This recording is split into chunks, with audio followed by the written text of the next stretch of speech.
15장 하나님의 말씀은 출애굽기 15장 22절에서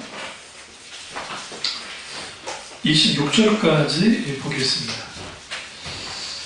출애굽기 15장 22절에서 26절까지입니다. 모세가 홍해에서 이스라엘을 인도하매 그들이 나와서 수르 광야로 들어가서 거기서 사흘길을 걸어갔으나 물을 얻지 못하고 마라에 이르렀더니 그곳 물이 써서 마시지 못하겠으므로 그 이름을 마라라 하였더라. 백성이 모세에게 원망하여 이르되 우리가 무엇을 마실까 하며 모세가 여호와께 부르짖었더니 여호와께서 그에게 한 나무를 가리키시니 그가 물에 던지니 물이 달게 되었더라. 거기서 여호와께서 그들을 위하여 법도와 율례를 정하시고 그들을 시험하실세 이르시되 너희가 너희 하나님 나 여호와의 말을 들어 순종하고 내가 보기에 의를 행하며 내 계명에 귀를 기울이며 내 모든 규례를 지키며 내가 애굽 사람에게 내린 모든 질병 중 하나도 너희에게 내리지 아니하리니 나는 너희를 치료하는 여호와이니라. 아멘. 말씀 제목은 질병과 신종론입니다. 질병과 신종론이라는 말씀으로 오늘을 나누겠습니다. 우리가 이제 요아 라파라고 하는 라파는 히브리어로 치유하다라는 뜻입니다. 근데 여기서 재미있는 표현이 있어요. 우리는 치료하신 하나님 하면 어떤 병이 들어서 병든 사람을 고치는 게 치료 하나님이라 생각하는데 구약에서의 개념은 완전 달라요. 어떻게 다르냐면 26절이죠. 애굽 사람에게 내린 모든 질병 중 하나도 너에게 내리지 아니하리니 나는 너희를 뭐하는? 치료하는 여호와입니다. 병들지 않게 하신 분이 여호와 라파의 하나님이시다라고 말씀하고 있습니다. 우리는 여기에서 오해하지 말아야 돼요. 그렇다고 한다면 저 감옥에 그분처럼 감옥에 좀 가있는 구치소 가있는 그분처럼 오늘 이런 상황에서 막 대형 집회를 하면 하나님이 다 막아주십니까? 오늘 그 부분을 다 다룰 겁니다. 오늘 요아 라파라고 하는 하나님의 신명칭이 나오게 된 배경은 뭐와 관계냐면 마라의 쓴물과 관계가 있어요. 사람들이 이걸 간과하면 안 돼요. 그러니까 홍해를 나왔어요. 홍해를 건너서 이제 광야로 돌아왔는데 사흘길을 돌아오다 보니까 가지고 온 물이 다 떨어지는 거예요. 그런 상황에서 물을 발견했는데 이 물이 죽은 물인 거죠. 썩은 물인 거죠. 이때 하나님께서 어떻게 합니까? 이 썩은 물을 단물로 바꿨다는 것은 마실 수 있는 물로 하나님이 바꾸시는 기적의 역사를 보여줍니다. 이게 하나님의 치유예요. 우리는 이게 하나님의 치유와 관계없다고 생각하는데 자연을 향한 하나님의 치유의 역사가 나타납니다. 그러면서 여기서 우리는 두 가지를 생각해야 돼요. 뭘 생각해야 되냐면 마라의 쓴물은 말 그대로 마라의 쓴물이에요. 그러니까 썩은 물이에요. 첫 번째. 그러나 두 번째는 그 마라의 쓴물은 이스라엘 백성이에요. 사실. 왜 그러냐면 이스라엘 백성들이 처음 하나님께 원망한 사건입니다. 얼마 전에, 지금 며칠 전에, 3일 전에 하나님의 놀라운 기적의 역사를 통해서 홍해를 건넜어요. 엄청난 역사가 나타났습니다. 물론 그때도 원망하긴 했지만 이제 홍해를 건너고 난 다음에 첫 번째 하는 행동이 뭐였냐? 원망과 불평이었어요. 마치 죽어버린 마라의 쓴물과 같은 그런 이스라엘 백성들의 태도를 보입니다. 그래서 하나님 어떻게 그러면 그들의 병을 애굽에서 내렸던 질병 하나도 내리지 않게 하시느냐? 이거죠. 26절 보세요. 너희가 너희 하나님 나 여호와의 말을 들어 순종하고 첫 번째 말씀을 듣는 것, 하나님 말씀을 듣는 것 첫 번째, 두 번째 순종하는 것, 세 번째 내가 보기에 의를 행하는 것, 세 번째, 네 번째 계명에 귀를 기울이고, 다섯 번째 모든 규례를 지키면이라고 하는 5가지 조건절이 붙어요. 조건이. 그러니까 하나님의 치유. 그러면 우리나라 좀 큰 교회 목사님들이 우한 코로나 바이러스가 중국을 하나님이 쳤기 때문에 전염병이 돈 것이다 라고 해서 공공연하게 소리를 했습니다. 수모에 있는 그 심리학을 아주 전공하신 그분도 막 공격을 했고요. 근데 그 말이 성립이 되려면요, 중국만 두들겨 맞아야 돼요. 그러니까 중국만 두들겨 맞되 또 우리나라까지 전해질 수 있어요. 불신자들이 걸리고 신자들은 안 걸려야 돼. 진짜 하나님이 친 거예요. 하나님은 구분자요. 하나님이 치실 때. 그러니까 전염병으로 인해서 고통을 당할 때가 있었는데 다윗이 그 인구 조사를 했을 때 하나님이 세 가지 이제 뭐라고 그래요? 이 결정을 하라고 그래요. 그러니까 너무나 다윗이 쉽게 생각한 것 어떤 면에서는 그 중에 그게 낫다고 생각했지. 왜 그러냐면 하나님께 직접 맞는 게 낫다고 생각했으니까. 그래서 전염병이 온 겁니다. 일순간에 수만 명이 죽었어요. 현장에서 막 죽어나가는 거예요. 그러니까 죄를 뒤집어 쓰고 약속한 날까지 울면서 다윗이 하나님 앞에 부르짖습니다. 그래서 성경이 이렇게 말합니다. 하나님의 진노가 그쳤더라. 때로는 하나님의 질병을 통해 치기도 해요. 근데 우한 왜 그러면 하나님이 쳤냐라고 이제 그 목사님들이 놀리는 뭐냐면, 요즘에 중국이 종교 탄압을 극도로 합니다. 그러니까 지금 그 위거르 자치구 쪽에 무슬림들 아예 그냥 개박살 내놨어요. 아예. 생각해보세요. 수용소 300만 명을 가둬버렸잖아요. 우리 남북한 만약에 북한이 우리나라 통일하잖아요. 그 집부터 할 거예요. 수용소 만들어가지고 목사부터 해서 다 집을 다 죽이고 그 짓을 할 거라고요. 중국이 그 짓을 했다고요. 근데 그 짓만 하면 괜찮은데 중국 놈들이 무슨 짓까지 하느냐. 요즘에 교회들 깨부십니다. 그리고 십자가를 못 달게 해요. 그리고 그 십자가를 못 달게 하고 이제 상징물, 국가 국기를 달 때, 그리고 교회 어느 교회에 10계명을 이렇게 해놓은 게 있는데 10계명을 깨버리고 이제는 그 공산당 10계명의 원칙을 가지고 나온단 말이에요. 그걸 가르치라고. 그래서 지하교회가 있는 거예요. 그러니까 가정교회가 있는 거예요. 중국의 가정교회들은 정부의 통제로부터 벗어나서 참신을 가지려고 하는 분이고, 삼자교회라고 해서 그 중국 정부의 지배를 받는 교회들이 있습니다. 그 교회들은 당연히 그게 순응하는 것이고, 그 핍박을 해요. 그렇게. 그럼 왜 그렇게 하느냐? 자기들의 권력이 기독교에서 무너질 거라 생각하고 이슬람을 두려워한 이유는 분리주의 때문이에요. 그러니까 독립해 나갈까봐 베구르가. 근데 이슬람 자체가 과격하잖아요. 과격하니까 뭘 때려잡아야겠다는 문명 가지고 그렇게 하는 거죠. 그런데 이것에 대해서 이제 우한 코로나가 하나님이 쳐서 중국이 그 일을 당했다는 거죠. 진짜 그럴까요? 물론 그럴 수도 있어요. 물론. 근데 생각해 봐야 돼요. 생각해 봐야 돼요.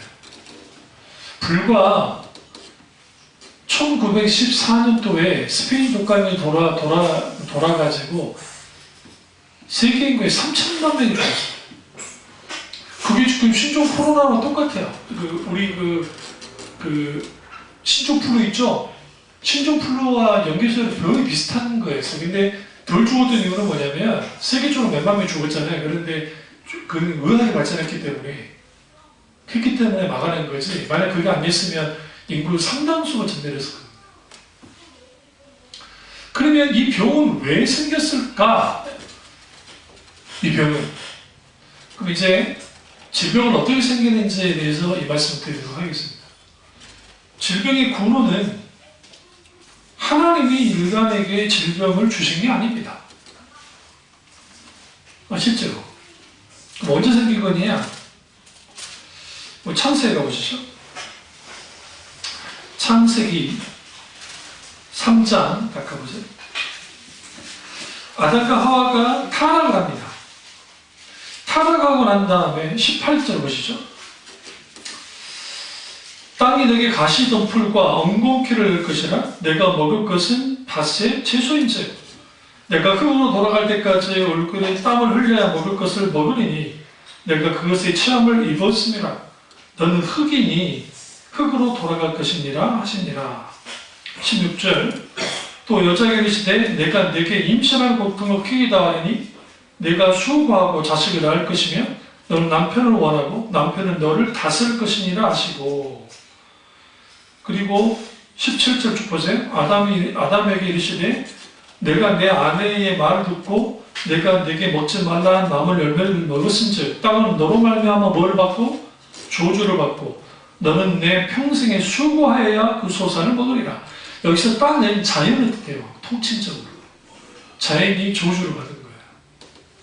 그러면 아담과 하와가 타락함을 통해서 네 가지 소외, 혹은 네 가지 문제가 생겼어요. 첫째는 하나님과 인간 사이의 관계가 단절됐어요. 깨진 거예요. 관계가 깨졌어요. 그래서 그 전에는 하나님과 아무 문제가 없었는데 이제는 타락한 인간은 하나님과 갈등하고 대립하는 관계가 되어버렸어요. 첫 번째. 두 번째는 인간과 인간의 관계가 무너졌습니다. 그 최초의 부부싸움을 손아까 딱 먹고 난 다음에 한 거예요. 그런데 누가 이겼어요? 목소리 큰 놈이 이기죠. 아담이 이긴 거예요. 왜? 아담이 힘이 더 세거든. 주로 센 아줌마들 빼놓고 집집마다 누가 악을 질러요? 남편들이 주로 지르잖아요. 아담이 그런 거예요. 그런데 누구에게 질렀어요? 하나님께 질렀어. 하와는 쫄아가지고 가만히 있고 하나님께 하나님 누가 나한테 아마 달라 했어요? 성경 보세요. 하나님이 준 거 아니에요. 저 여자를. 내가 뭔 상관이에요. 하나님 잡아다 보지. 내가 먼저 주셔달라 했냐고. 그런 거. 힘없는 하와가 빈정이 상했지만 아담의 눈가를 보니까 눈이 그냥 흰 동자가 왔다 갔다 해. 저거 지금 정상이 아니에요. 그러니까 만만한 누구한테 뱀한테 한 거예요. 뱀이 나를 속여서 그러는 거예요. 아담은 하와가 나한테 줘서 그런 거예요. 하나님이 나 멋지도 않은데 만들어낸 저 여자가 나한테 줘서 그런 거예요. 그러면서 사람과 사람과의 관계가 깨져버렸어요. 인간관계야. 그래서 여러분 아무리 관계가 좋은 사람도 각기 인간은 독립된 존재이기 때문에 하나의 존재이기 때문에 그 독립된 존재로서 갈등할 수밖에 없어요. 이건 어쩔 수 없는 거예요. 종종 이런 거 있죠. 그 부모들이 재정 문제에서 무슨 문제 생겨가지고 애들까지 같이 죽인 사람들 이거 아주 악랄한 거예요. 본인이 무엇이겠는데 자기가 뭐길래 애들 인생까지 다 결정하고 죽여요. 왜? 자기가 뭐길래. 그 있는 사람들의 특징은 뭐냐면 애들을 자기의 소유물로 생각이 들려요. 한 인격을 안 보고. 성경 그렇게 보지 않아요. 자식은 부모의 소유물이 아니에요. 객체 인격이지. 하나님이 우리에게 이 자식을 왜 줬느냐? 하나님 대신 양육하라고 주신 거예요. 한 인격체로서. 그런 의미에서 오늘날 사람과 사람과의 관계의 문제가 가족부터 시작해서 여러 문제가 생기고 거기서 갈등이 생기고 거기에서 수많은 파괴 현상이 나타나고 세 번째는 오늘 땅을 저주했다 했잖아요. 자연이 인간을 대적합니다. 우리나라 선교사로 들어왔던 그 선교사님들의 상당수가 우리나라 풍토풍계선에 돌아가셨어요. 그러니까 우리 그 이질이라고 하죠. 이질, 장티푸스. 그러니까 지금 그 지리산에 지금 다 철거해 있는데요. 나쁜 사람들이 마치 선교사들이 지리산에 막 휴양하려고 만들었다 생각하는데 그게 그 지리산에다가 만들었던 이유가 있어요. 선교사님들이 너무 많이 죽는 거예요. 그러니까 애들도 데리고 들어오고 또 부인과 같이 들어왔는데 이게 물도 안 맞고 풍토도 안 맞고 안 먹고 하니까 거기에 뭐 하는 거예요? 병이 들고 하니까 그 요양하기 위해서 만들어 놓은 거예요. 지리산 물 좋은 데서 그 물 공기 좋고 물 좋고 한 데서 그 쉬게 하려고. 그런데 이제 후에 반 기독교 세력들이 무슨 짓을 했냐면 이 선교사들이 호의호식하기 위해서 거기다가 별장 주고 배부리면서 동두둑에다가 근육을 말하는 그런 정말 어쩌요. 그러니까 자연이 인간을 대적해요. 그러니까 질병은 자연이 우리에게 공격함으로 하는 것들이 굉장히 많습니다. 생각보다. 그런 게 있고 또 질병은 인간이 만들어낸 게 많아요. 사실. 그러니까 인간의 어떤 식습관, 문화, 그리고 오염, 그러니까 환경을 오염시키잖아요. 이런 데가 있었어요. 몇만 볼트 지나가는 고압선 밑에 집이 있으면 백혈병이 걸리거든요. 과학자들은 그럴 가능성이 있다는데 국가에서는 아니라는 식으로 하지만 그런 데서 있어요. 근데 이제 선교 목사님이 아파트 이제 들어가고 싶어가지고 했는데 너무 잘 너무 싸게 나왔대. 그래서 막 권하더래. 그래서 어딘가 있더니 세이전 고압선이 날 보여주더라고. 같이 가는데 고압선이 위를 딱 지나가요. 아파트 바로 뭐 얼른 떨어지도 않았어. 그리고 목사님 좀 타줄 건데요. 그러니까 타줄 것다고. 이 나쁜 놈들이 저런 데다 아파트를 지어놓고 사람 살아라 그런다고. 자기들 말은 아니라고 그러지만 그러니까 그럼 지들이 들어가서 살아라 그러라고. 우리 총신대 신각 캠퍼스에 고압선이 있어요. 대학원생들 기숙사 옆으로 지나가 이것 때문에 엄청나게 싸웠거든요. 이거 이전에는 안 한다. 땅 주인이 아주 나쁜 사람이에요. 그래서 막 안 한다 그래가지고 그것 때문에 법적 공방하고 그랬는데 인간에게 질병을 주는 요소들이 굉장히 많아요. 그리고 또 하나는 뭐냐면 이번에 우한 코로나가 박쥐 바이러스 그리고 식습관에 의해서 이제 생긴 거잖아요. 근데 이놈들이 저게 이번에 물타기 했더만요. 우리나라에서 생긴 거라고.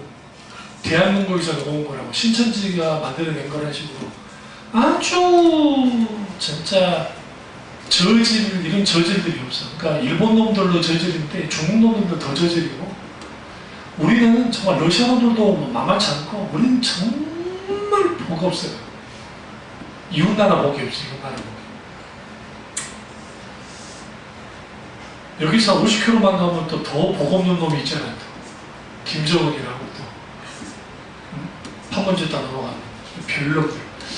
그래서 이러한 일들이 인간이 자연이 대적하기 때문에 이러한 것들이 일어납니다. 사실은. 네 번째는 자기 자신을 향해서 대적을 해요. 자아의 파괴, 혹은 자아의 왜곡. 이번에 뭐 20대 여자애가 심정 코로나 걸렸는데 보고서 주는데 침 뱉었다며요? 그게 정상입니까? 그런 것들은 이런 말씀대로 좀 그런데 목사가 할 말은 아닌데 그냥 섬에 계시라 말해요. 그냥 혼자 놔두셔야 돼. 확전됐으면서 자기를 살리겠다고 하는 사람한테 지금 침 뱉으면 되겠냐고요. 그럼 왜 그래요 그 사람이? 쌓인 게 많아서 그럴 수도 있겠지. 자아가 왜곡되어 있으면 이 자존감의 문제 그리고 자아의 문제 이 예자 타락한 자아 이게 인간을 병들게 됩니다. 우리나라 꼭 장마철에 장마되면 이 기업들이 몰래 오염된 거 막 방류하는 거 있잖아요. 같이 그 못된 짓을 하천을 더 더럽히게 만들고 그런 짓들을 하면서 수많은 병들이 만들어지는 겁니다. 그러면 성경에서는 어떻게 질병을 보느냐? 성경은 똑같이 크게 네 가지로 봐요. 첫째, 질병은 죄 때문에 생긴다고 보는 거예요. 실제로 죄 때문에 생깁니다. 그 대표적인 게 베데스다 연못에 있었던 38년 된 병자입니다. 예수님이 그 사람을 고칠 때 예수님이 뭐라 했어요? 네가 죄 때문에 이 병이 걸렸다고 주님 말씀하셨어요.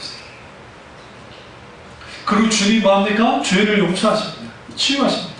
그런데 이렇게 말하죠. 다시는 하지 마라. 죄를 짓지 말라라고 말씀하시는 통해서 질병은 죄 때문에 와요.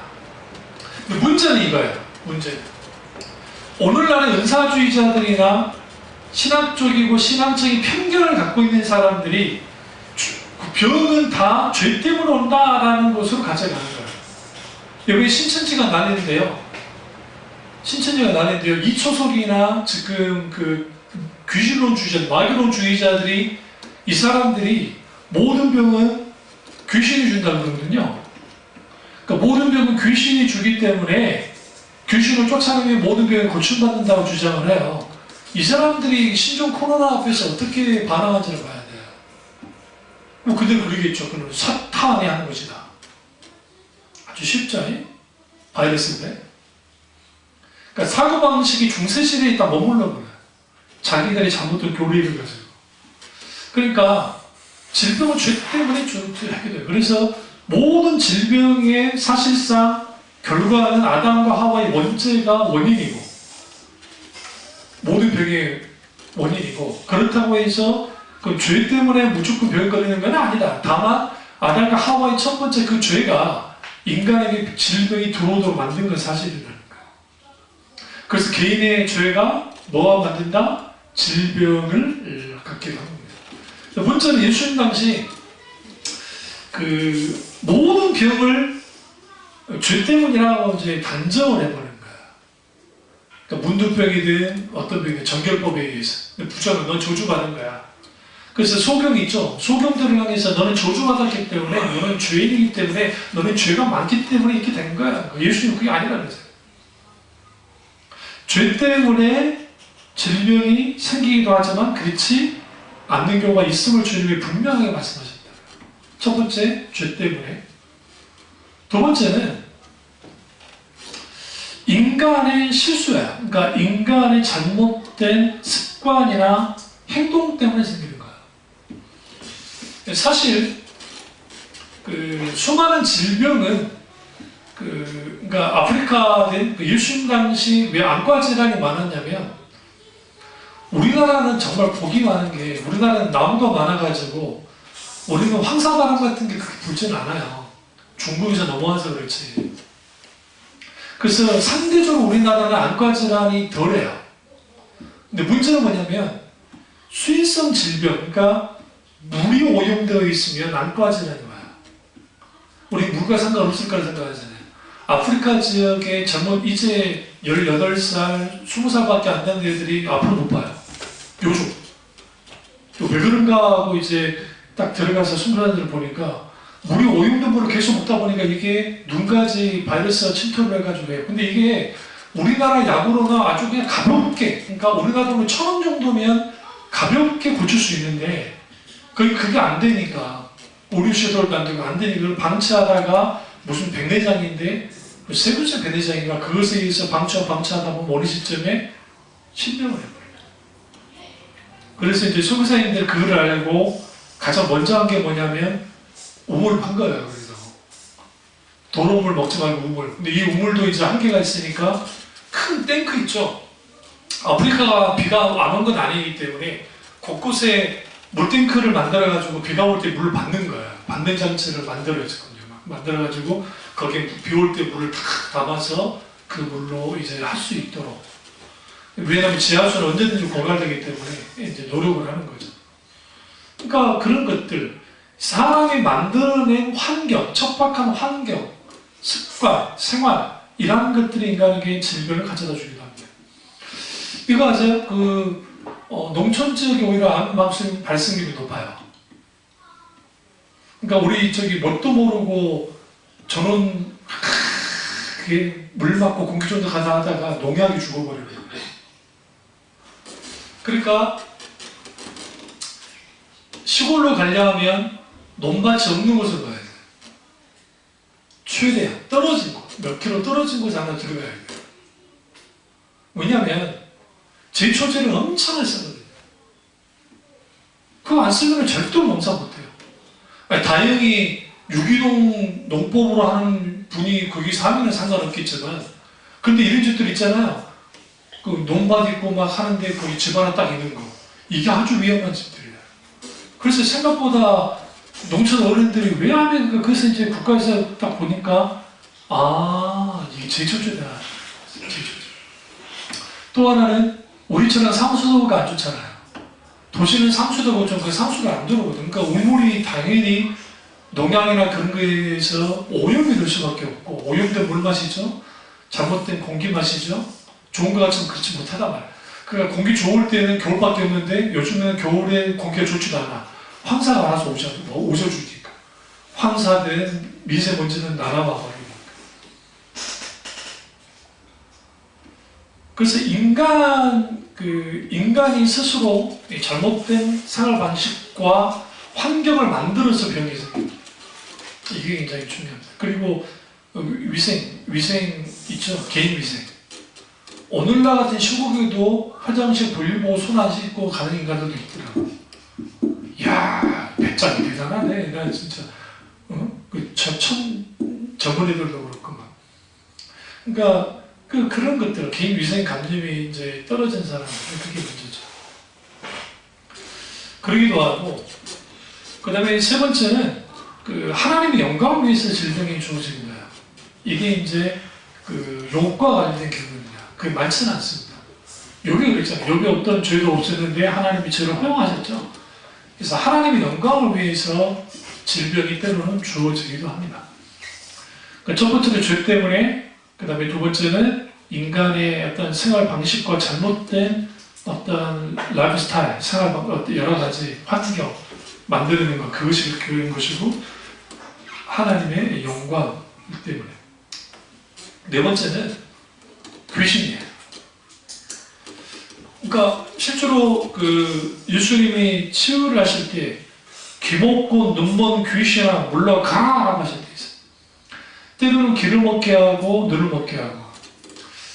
내가 아는 선배 목사님이 계시는데 그 목사님 목회 이제 지금 봉천동에서 목회 초창기인데 병원 가도 아무 이상이 없고 모두 이상이 없는데 늘 아프신 거야, 교인이. 아니, 검사해도 검사 결과가 안 나와요. 근데 아파요. 실제로 아파요.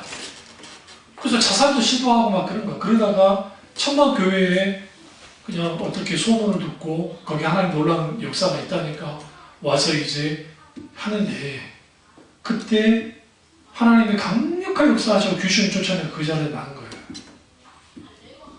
실제로 저도 그런 경험을 한 적도 있고. 그러니까 사탄이 혹은 타락한 귀신이, 타락한 천사가 귀신이니까 귀신이 병을 주기도 합니다. 그래서 우리가 치유 사역할 때 특별히 이런 것도 있어요. 갑자기 열이 올라. 열이 올 때. 혈액적으로 먹였는데 안 돼. 물론 그게 바이러스에서 그럴 수도 있고 여러 상황이 그럴 수 있지만 때로는 원수가 그렇게 만들 때도 있어요. 그때는 귀신을 쫓아내야 돼. 그러니까 질병은 그렇습니다. 그러면 신종 코로나가 중국의 죄 때문에 교회를 핍박한 죄 때문에 하나님이 치신 거다라는 논리는 죄의 논리거든요. 그러니까 모든 질병이 죄 때문에 들어왔으니까 큰 범위 안에는 그게 어글자라도 받아들일 수 있는데 신종 코로나는 인간의 탐심을 만드는 결과물이에요. 뭐 하려고 그런 걸 먹어요. 우리나라는 그거 안전했나요? 아니죠. 제가 요즘 목사님도 그러진 않지만 빨대 이런 말씀 드릴까요? 사슴의 목에 빨대 꽂아서 몸이 좋다고. 저는 그런 짓 안 합니다. 왜? 비유가 약해가지고 저는 절대 못해요. 나이도 목사님들 그래요. 목사님. 그 기생충 감염되면 어떻게 할 거예요? 생각해보세요. 옛날에 동산교회에서 강원도에 아주 꼴짝이에 김용호 집사님 형님이 있는 곳에 간 적이 있는데 염소를 막 벗겨서 잡았어요. 저 이제 그 교회 부임한 지 얼마 안 됐을 때. 아, 그때 세상에 간을 탁 피 묻은 간을 나한테 먹으라고. 배종환 집사가. 전사님 드셔봐. 누가 기가 그랬지. 아니 그거 어떻게 먹어요? 그러니까 아이 이건 내가 지금 나라 되니까 전사님 챙겨주는 거예요. 저 목사님 안 계시니까 주라는 거만. 그러니까 아니야 안 먹는다고. 그러니까 저 네 명이 먹더라고. 맛있다고. 집사님 왜 먹어요? 그러니까 이거 먹으면 건강이 아주 좋아져요. 스테미나도 좋고. 그러니까 그런 식습관이 자칫잘못하면 뭐합니까? 병들게 만들어요. 여러분 그 뱀이 아무리 좋아도 뱀요 예전 많았잖아요. 요즘 불법적으로 거래하기도 하겠지만 그런 거 먹고 하니까 거기에 병이 안 걸릴 수 있습니다. 사실상. 그러면 이제 이것을 우리가 이제 어떻게 끌고 나와야 되냐면, 그러면 전염병은 각기 이제 늘 역사마다 있었습니다. 그럼 이제 기독교 세계관을 갖고 있던 유럽은 어땠느냐? 페스트라고 하는 흑사병이 돌 때에 그 당시 모든 사람들이 어떤 생각을 했냐면 하나님이 쳤다고 생각했어요. 그러니까 하나님이 악마에게 명령을 내려서 그 당시에 친 거예요. 그래서 여러분 그 아이빙가이다 흑사병의 결과물이 거대한 성당이 출현이 돼요. 무슨 말이냐면 늘 죽음을 생각하면서 살아요, 사람들이. 페스트가 몇백 년 동안 계속 이어져 봐요. 그러니까 계속 있는 게 아니라 어린 시절에 갑자기 생겼다 또 없어진다 하다가 다시 또 생겼다 없어진다 하다가 생겼다 없어진다 하다가 그랬단 말이에요. 주기적으로 막 왔단 말이에요. 그러니까 중세기의 사람들은 병 때문에 흑사병이 아니다 할지라도 병 때문에 죽는 경우가 많았는데 그게 막 마을을 쓸어가고 다 쓸어가버리는 거예요. 그러니까 종교심 불탈 수밖에 없겠죠. 그러니까 교회에다가 헌금 바치면서 이런 거대한 성당을 만들어내면 하나님이 치지 않을 거라는 생각을 하는 거예요. 그러다가 이제 교회가 초토화됐지. 막 주교들이 죽고 하니까 이거 교회 이거 교황이라고 완전한 게 아니네? 이게 하나님을 믿는다고 해서 이게 또 그게 아닌 게 아닌가? 그러면서 이제 반대 흑보로 신앙이나 회의감을 갖는 사람들을 나타나기 시작했고, 모든 사람은 병에 노출됩니다. 사실. 그러면 성경은 병을 어떻게 보느냐? 오늘 여기서는 질병을 하지 않겠다는 것은 하나님이 지키시고 보호하시고 인도하겠다는 약속이에요. 애국에서 내렸던 전염병이 너희에게 하지 않게 할게. 다만 조건이 있다. 내가 내 말에 귀를 기울여야 돼. 하나님의 순종한 백성이 돼야 돼. 하나님이 지키시겠다는 약속입니다. 왜 그랬을까요? 그게 광야이기 때문에요. 여러분 사막이 우리가 군대에서 그 훈련 갈 때 요즘에 이제 코로나 때문에 이제 야외 훈련 안 한다고 그러는데 야외 훈련에 가서 뭐 몇 박 며칠도 아니고 그냥 하루 훈련 뛸 때 차로 해가지고 밥 가져오고 하거든요. 그러니까 차를 실어서 이제 먹어야 되니까 어제도 먹고 저녁도 먹어야 되니까 그러면요 여러분 난리가 아니에요. 거기에 뭐 있겠어요? 흙 먼지만 밥반 하면서 먹고 막 그러는 거예요. 앉아가지고.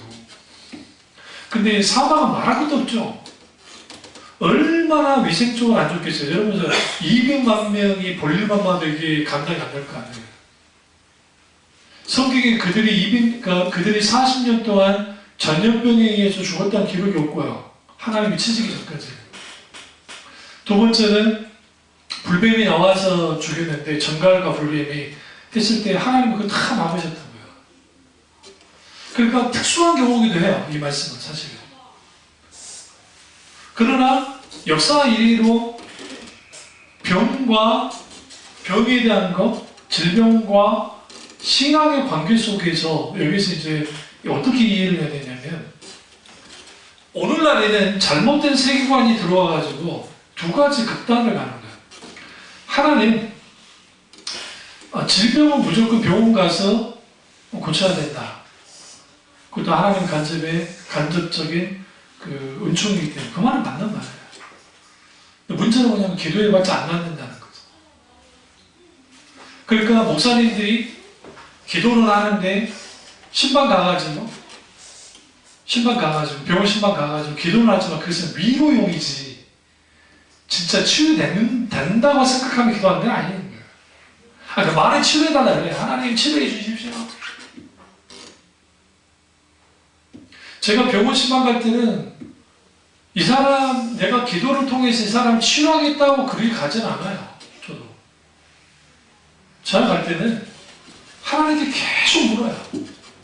하나님 어떻게 만지기를 원하십니까? 의사의 손길과 간호사의 손길도 필요합니다. 좀 약도 필요하겠죠.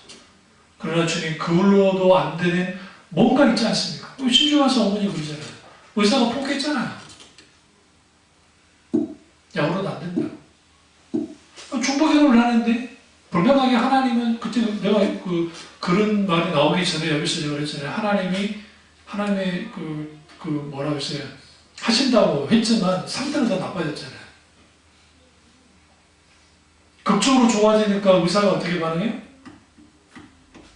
오히려 이걸 당연한 거예요. 의사 편해요. 진짜. 그런다. 아니, 하나님 하신 거예요. 왜냐면 약으로도 안 된다까지 갔으면, 아니, 마음의 준비까지 해놨는데, 그럼 그 의사가 무슨 돌팔이도 아니고, 초년도 아니고, 이제는 나이 득도로 들어서 이제 은퇴가 좀 이름 있는 의사인데, 그 사람이 쉽게 그렇게 말하겠어요. 때로는 하나님의 놀라운 역사하심이 분명하게 있는데도 불구하고 믿지 않아요. 왜 그러냐면 세계관이 그래요. 소위 의학의 발전과 함께 과학이라는 것이 뭘 대체하기 시작하냐면 신앙의 영역을 대체하기 시작하는 거예요. 아빠들이 애들 어릴 때 열나면 약부터 집어들고 먹이는 행동을 하는데요. 약 먹이면 잘한 거예요. 그 틀린 게 아니네. 근데 다만 그보다 먼저 뭐야 되냐, 하나님 먼저 찾아야 돼. 그리고 약을 먹이는 거예요. 또 하나의 극단은 뭐냐면 약이 필요 없다는 거죠. 그게 김계하라는 이단이 그랬고 이초석이라는 이단들이 그 말을 하는 거예요. 그냥 뭐 필요 있냐? 기도로 하나님의 기적의 역사를 추구하면 되지. 더 놀라운 게 김계하가 병 들어가지고 막 매질 걸려가지고 그 병원 간 기록도 있고요. 거짓말 한 거지. 한번 자기가 모든 병을 고친다는. 모든 병을 고치는 경우는 없어요. 치유 이해하실 때 예수님과 사도들의 치유의 역사와 오늘날 우리 시대의 치유의 역사가 좀 달라요. 어떻게 다르냐면 예수님의 치유 역사는 하나님의 치유가 나타날 때는 예수님 치유가 나타나는 딱 하나 사건, 실로암 사건 빼놓고는 모든 치유가 즉각적이었어요. 무슨 말이냐? 예수님 치유는 즉각적이었고 첫 번째, 두 번째는 점진적으로 좋아지는 게 아니라 그 즉시 완전히 치유돼요. 왜냐하면 예수님의 군분 자체가 치료자이기 때문에. 그래서 사도 바울과 베드로가 하나님의 놀라운 예수님으로부터 어서리티, 합법적인 권위를 주어 부여받았기 때문에 사도권을 주님이 주셨잖아요. 그러니까 그 속에서의 치유는 오늘날 우리가 경험하는 놀라운 치유와는 좀 달라요. 즉각적으로 나요. 실질적으로 수많은 치유 역사가. 그리고 또 하나는 예수님의 소위 치유 집회를 열진 적이 단 한 번도 없어요. 요즘에 소원하고 장로님이 치유 집회, 베인이 영향을 받아가지고 집회 여시는데요. 그거 장단점이 있고, 어쨌든 옳다 그러다는 것보다는. 근데 왜 그런 집회를 예수님이 열지 않았냐? 예수님의 목적은 병을 치료하는 데 있지 않아요. 그러니까 우리 생각할 때, 우리가 병 걸렸어요? 내가 병 걸렸을 때, 하나님 나 치료해주세요. 예수님 나 치료해주세요. 기도하는 거. 영적으로 어릴 때는 그럴 수 있어요. 그렇게만 기도하면 어떤 함정에 빠지냐면 치료해주세요. 치료가 앞서는 거예요. 오히려 치료자 대신 하나님 예수님을 찾아야 돼요. 오셔서 날 만져주옵소서. 하나님 함께 해주세요. 그러면 예수님의 그러면 실로암 목과 연못에 치유했던 것은 침을 탁 뱉어갖고 주님이 진을 읽어서 눈에다 붙였어요. 가서 씻으라고 하니까 씻게 됐는데 눈이 완전히 돌아오지 않고 나무 토막만 있는 것처럼 느끼겠다고 예수님이 나왔단 말이에요. 예수님이 다시 안수하시자 치유가 완전히 된 거예요. 그 사건 빼놓고는 나머지 모든 사건이 즉각적이었고 예수님은 어떤 치유 집회를 하신 적도 없어요. 목적은 영혼이야. 구원시키는 데 목적이 있었어요. 오늘날에도 의학으로 설명되지 못하는 하나님의 놀라운 역사들이 나타나는 경우가 있습니다. 근데 아무리 역사가 나타나도요, 거기에 뭐가 없으면 그 사람이 온전히 주님께로 돌아서는 구원의 역사가 없으면 아무 의미 없어요. 실제로. 그 반대편에 은사주의자들은 기도하면 되니까 병원 갈 생각도 하지 말고 약도 먹지 말라는 극단주의자들이 있어요. 이거 아주 정신병자들. 왜 그러냐면 정신 나간 거지, 병자가 아니라. 약은 어디서 나왔어요? 하나님이 창조한 물질에서 다 나온 거예요. 그래서 약은 결국은 뭐야? 하나님의 간접적인 은총이에요.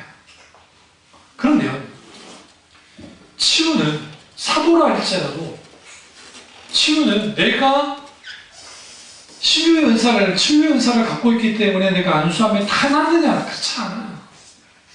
그 대표적인 게 바울과 디모데의 관계를 보면 알 수 있어요. 디모데는 사도 바울의 영적 아들이에요. 근데 갑자기 디모데의 전서 후서를 보세요. 거기 보시면 바울이 디모데에게 뭐라고 조언을 해주냐면, 디모데야, 네가 포도주를 좀 쓰는 게 좋겠다라고 해요. 그 포도주를 쓰는 게 좋겠다라고 할 때 이게 왜 이런 말이 나왔을까? 몸이 아프다는 걸 알고. 그래서 그 의사 선생님들이 하는 게 당뇨인 것 같다, 혹은 뭐 이런 뭐 무슨 병 같다라고 하는데요. 아니, 사도 바울은 누구예요? 하나님의 강력한 치유 역사를 일으켰던 사람 아닙니까? 그래서 우리가 치유는 내가 아무 은사가 있다고 내가 치유하고 싶어서 내가 이렇게 기도하면 내가 치유 대처를 한다고 치유되는 게 아니에요. 하나님의 주권에 달려있지.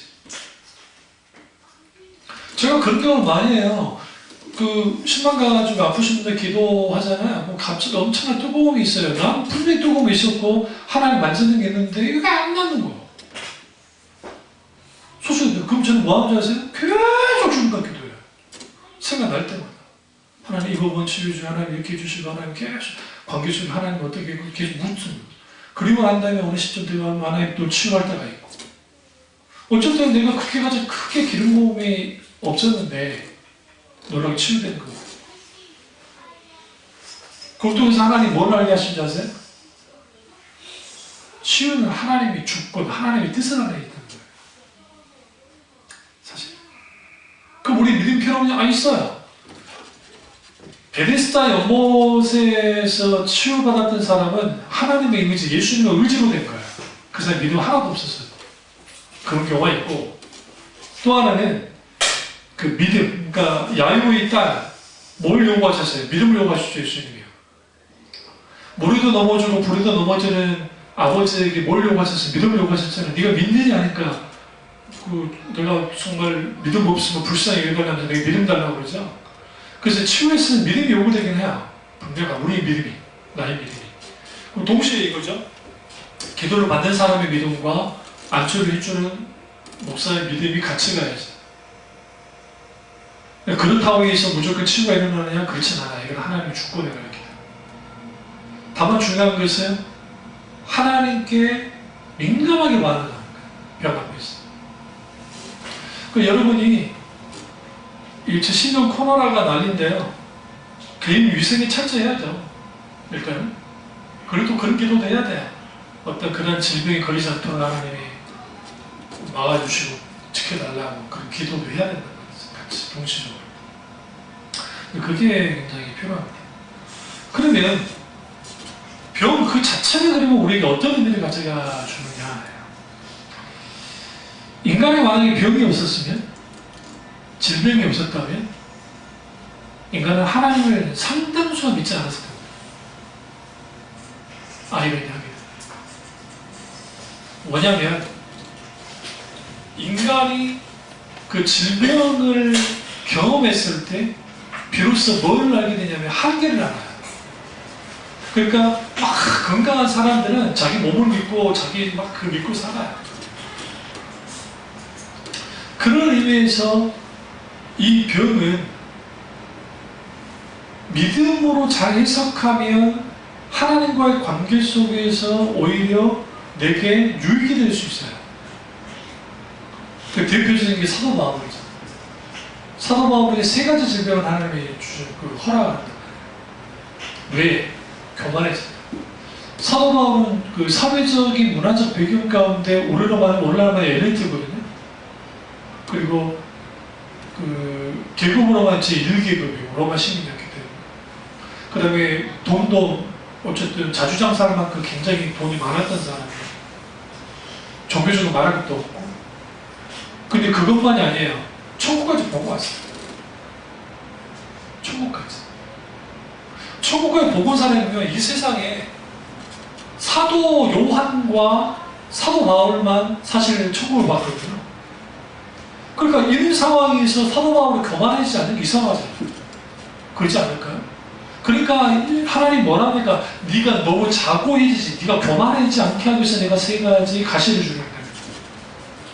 근데 바울이 못 견디겠으니 너무 힘들고 어려우니까 하나님 나를 어떻게 이 병을 치유해달라고 하나님께 세 번을 간 거예요. 이 세 번을 갖고 있다는데 집중하셔야 돼요. 왜 세 번이냐? 이게 자기가 생명으로 하나님께 그렇게 기도를 했는데 하나님의 말씀이 그래, 네 은혜가 족하다. 네가 약할 때 네 족하다는 거야. 그래서 사도 바울이 약할 때 강함에 대해서는 하나님을 알았고 거기에서 자유를 누려요. 아, 나의 약함이 하나님의 강함이 되는 것이구나. 그래서 우리가 그 많은 글들, 그 칼빈 선생님의 주옥 같은 글들이 그분이 아플 때 나왔어요. 베토벤의 어마어마한 작품들 있잖아요. 그 합창 귀 다 멀었을 때 나와요.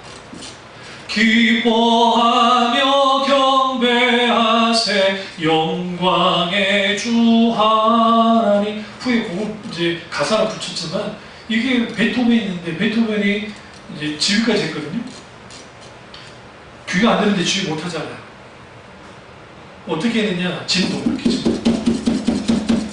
타악기 그 다음에 관현악기 있잖아요. 그러면 진동을 하면서. 근데 이제 그 베토벤이 진짜 이거예요.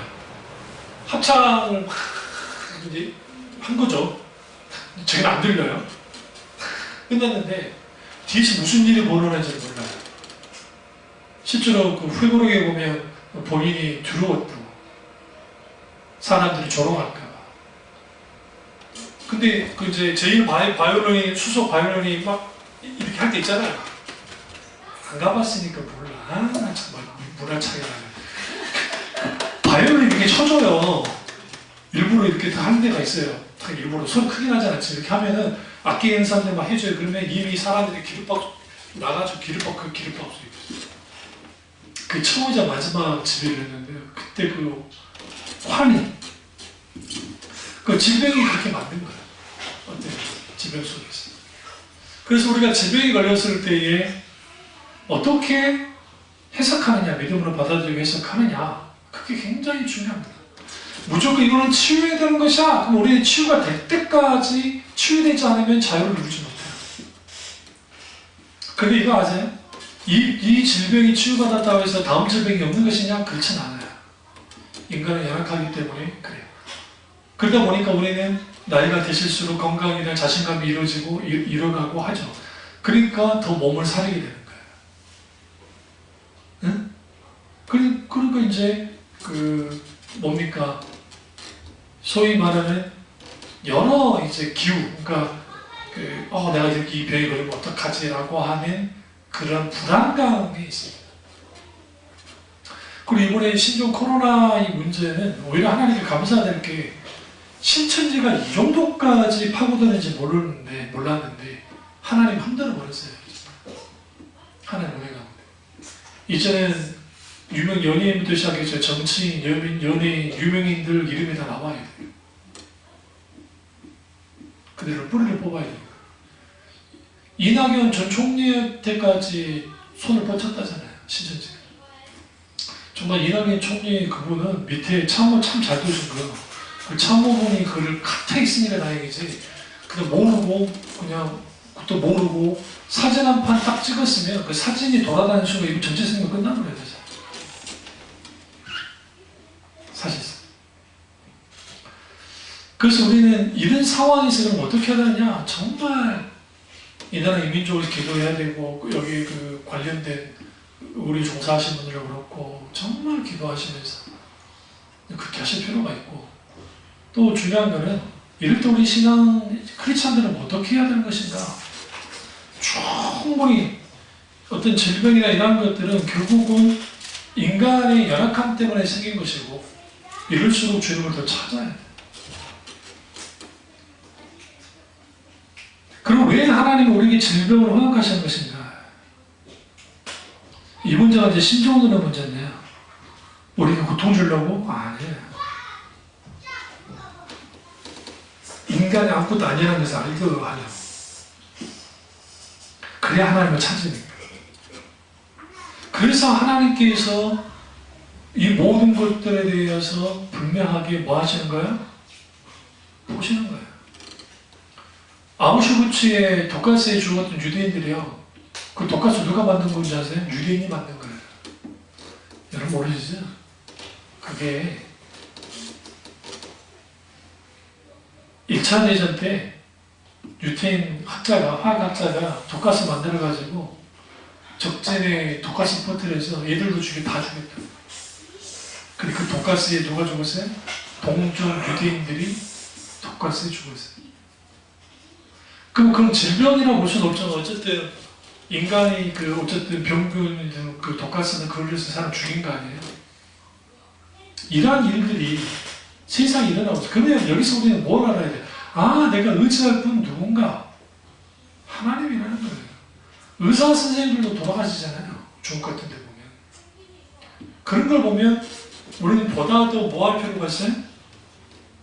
하나님을 찾아야 되고, 이제 예수님의 치유에 대한 말씀을 제가 하겠습니다만, 그 치유는 결국은 그 한 영혼 자체, 그 영혼을 사랑했기 때문에 그 긍휼을 가지고 하나님 놀랍게 치유하셨어요. 근데 여기서 중요한 거는 전인적 회복이에요.